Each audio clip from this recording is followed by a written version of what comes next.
ഞങ്ങൾ അപ്ലോഡ് ചെയ്യുന്ന വീഡിയോസ് നിങ്ങളിലെത്താൻ ഈ ചാനൽ ഇന്ന് തന്നെ സബ്സ്ക്രൈബ് ചെയ്യണേ.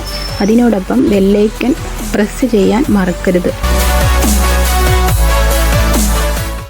സിദ്ധാർത്ഥന്റെ കൊലപാതകത്തിൽ ആദ്യം മുതൽ തന്നെ പോലീസും സർക്കാരും ഒക്കെ ലൂപ്പ് ഹോൾസ് സൃഷ്ടിക്കുകയാണ്. അതായത് പഴുതുകൾ സൃഷ്ടിച്ച് കുറ്റവാളികളെ രക്ഷപ്പെടുത്താനുള്ള സാഹചര്യം ഒരുക്കുകയാണ്.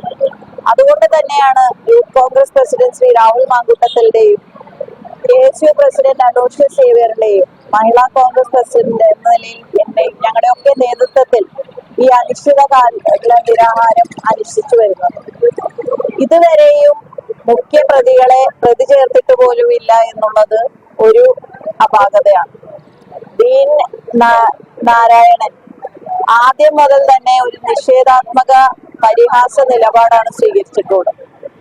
അതുപോലെ തന്നെ അസിസ്റ്റന്റ് വാർഡൻ. ഇപ്പോൾ ഇന്ന് സിദ്ധാർത്ഥന്റെ അമ്മ ആവശ്യപ്പെട്ടിരിക്കുകയാണ് ആ അക്ഷയ് എന്ന സഹപാഠിയെ ഇതുവരെയും പ്രതി ചേർത്തിട്ടില്ല. ആ അമ്മ അവസാനമായും അതിനിടയിലും ഒക്കെ സംസാരിച്ചത് അക്ഷയായിട്ടാണ്.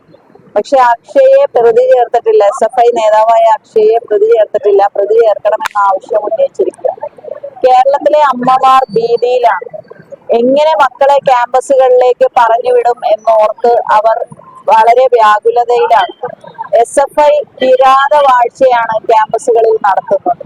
ക്യാമ്പസുകളിൽ അക്രമവും കോടതി വിചാരണയും അവർ തീരുമാനിക്കുന്ന പോലെ അവരുമായി സഹകരിക്കാത്തവരെയും അവരെ ഇല്ലാതാക്കുന്ന തരത്തിൽ എല്ലാ വിധത്തിലും ഇപ്പൊ സിദ്ധാർത്ഥൻ തന്നെ ഏറ്റവും വലിയ ഉദാഹരണമാണ്. ആന്തരിക അവയവങ്ങൾ പോലും എല്ലാം തകർക്കപ്പെട്ട രീതിയിലാണ്. അവസാനം ആ കൊലപാതകത്തിന് മുമ്പ് ഒരു വെള്ളം പോലും കൊടുക്കാൻ ഇവർ തയ്യാറായില്ല എന്ന് പറയുമ്പോൾ ഇതിന്റെ ക്രൂരത എത്രത്തോളം വലുതാണ് എന്ന് പൊതുസമൂഹം തിരിച്ചറിഞ്ഞിരിക്കുകയാണ്. ഏതായാലും ഈ സാഹചര്യങ്ങളിലെല്ലാം CBI ഇൻവെസ്റ്റിഗേഷൻ അല്ലാതെ കേരള പോലീസ് ഇത് അന്വേഷിക്കുകയാണെങ്കിൽ ഇവരുടെ ഒരു സിസ്റ്റമാറ്റിക് ഒരു രീതിയുണ്ട്. അതായത് CPM-ഓ DYFI-യോ SFI-യോ പ്രതികളാവുകയാണെങ്കിൽ അവരെ ജനങ്ങളുടെ കണ്ണിൽ പൊടിയിടാൻ വേണ്ടി പ്രതി ചേർക്കുന്നു, അറസ്റ്റ് ചെയ്യുന്നു. പക്ഷേ വേണ്ട തെളിവുകളെല്ലാം നശിപ്പിക്കാനുള്ള ഒരു സാഹചര്യം കേരള പോലീസ് തന്നെ ഒരുക്കുന്നു. ഇപ്പൊ വണ്ടിപ്പെരിയാറാണെങ്കിലും അത് തന്നെയാണ് സംഭവിച്ചത്.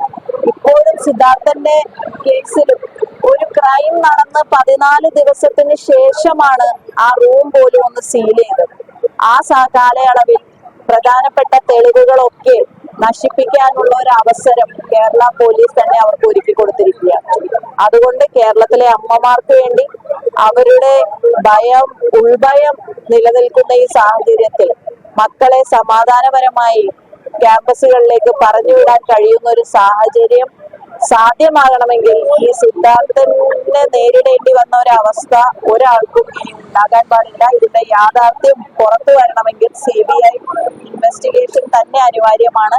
4ാം ദിവസമായ ഈ അനിശ്ചിതകാല നിരാഹാരത്തിൽ ഞങ്ങൾ ഉറച്ച മനസ്സോടെ പറയുന്നു, സിദ്ധാർത്ഥന്റെ അമ്മയോടൊപ്പം ഞങ്ങൾ എല്ലാവരും ഉണ്ട്. കേരളത്തിലെ മുഴുവൻ അമ്മമാരും സിദ്ധാർത്ഥന്റെ അമ്മയ്ക്ക് നീതി ലഭിക്കുന്നതിന് വേണ്ടി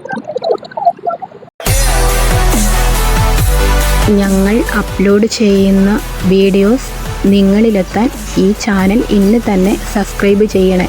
അതിനോടൊപ്പം ബെല്ലൈക്കൺ പ്രസ് ചെയ്യാൻ മറക്കരുത്.